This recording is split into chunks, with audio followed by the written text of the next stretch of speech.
Hello and welcome to Viking Reviews once again. So I ran a poll on my Twitter this week and it got a three-way tie, so I said fuck it, let's do For Honor. So, let's jump in. For Honor. Where to start with this game? Well, I guess I'd start with that Deus Vault meme back in the meme wars of 2017. Yeah, I know, Vietnam flashback time, am I right? Well, For Honor came out around the same time, and this joke really has nothing to do with the rest of the review, so we'll just be moving along. I have a major love-hate relationship with this game, one that cannot be summarized in a sentence, so let's go over what makes this game tick. For Honor is a third-person sword-fighting game simulator? I'm not really sure how to describe this game without yammering on for 3 hours, but in short, it's a fighting game. It's a good combo of a few different genres that gives For Honor a very unique feel that you won't get from any other game currently as of January 2018. Yes, there are games like Chivalry, Medieval Warfare, or even Neo, whichever. These games also do swordplay justice, but For Honor gives it that sort of arcade edge while still being true to the historical fighting styles of each faction's timeline. A good example would be like the YouTuber Sash TV. Let me get the script out real quick. Who is YouTube's only Scottish and Chinese vlogger? That would be Sash TV, a combo you wouldn't see coming, right? But it works so well for his channel and his content really shines. Now, enough of yanking off Shaft TV. Shaft TV. Freudian slip there. Sash TV. For Honor is kind of the same way. You take two things, third-person fighting and a simulation, and everything kind of falls into place around it. There are 3 different factions in this game, Knights, Vikings, and Samurai, no pirates, who all have different characters to use. Some are really good, some are really bad, and a few are just bullshit. It takes time to master any character, but for the first, for your first one, you probably want to go with the Samurai's first guy, the Kinsei. And a good second choice would be the Vikings' first character, the Raider. You were given 3 stances, up, right, and left, with a combination of heavy and light attacks as well as a push kick move that will stun an opponent and you can throw him off a ledge. The fighting can be described as rock, paper, scissors.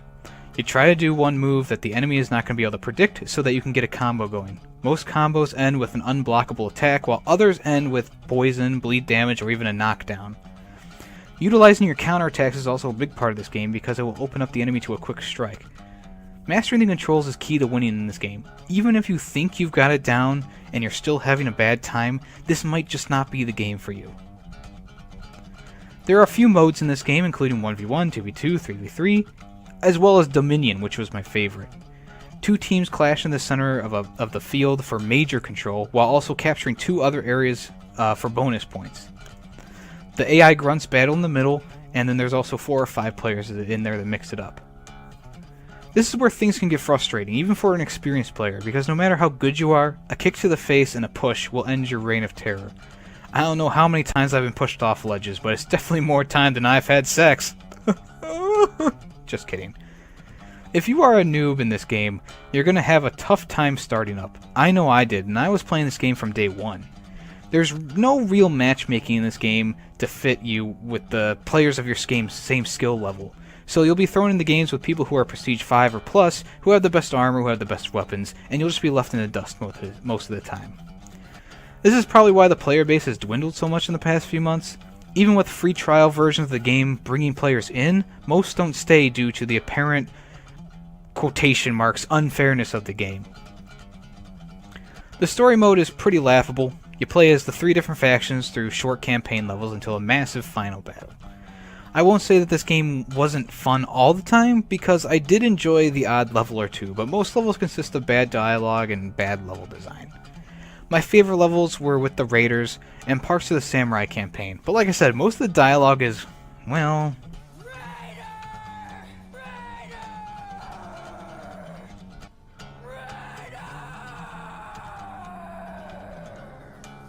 Most of the levels I personally liked entailed you fighting into an enemy stronghold. The Viking level where you first enter the Samurai homeland is definitely one of my favorites, as well as the one where you take the very long bridge is also pretty cool. In the Samurai category, I really enjoyed the ones in the Dead Marshes. The campaign is a little short, and there is no story DLC for the game, so if you're looking for a single-player experience, this might not be the place to go. Well, what can I say? For Honor is definitely teetering on the good side for me personally.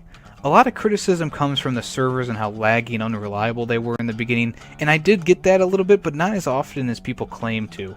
So it's giving this game major points off for it is not going to be done here.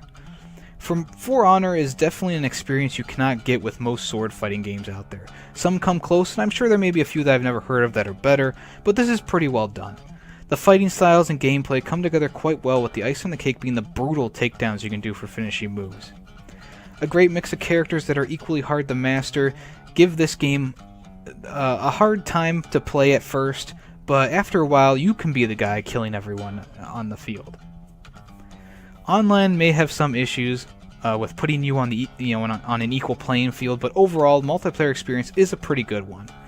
The campaign does fall short along with the voice acting, but in my eyes, this is a moderately good game. I give For Honor a 3.7 out of 5. As for the Deus Vult Mine, I'd probably give that a 5 out of 5, a masterpiece!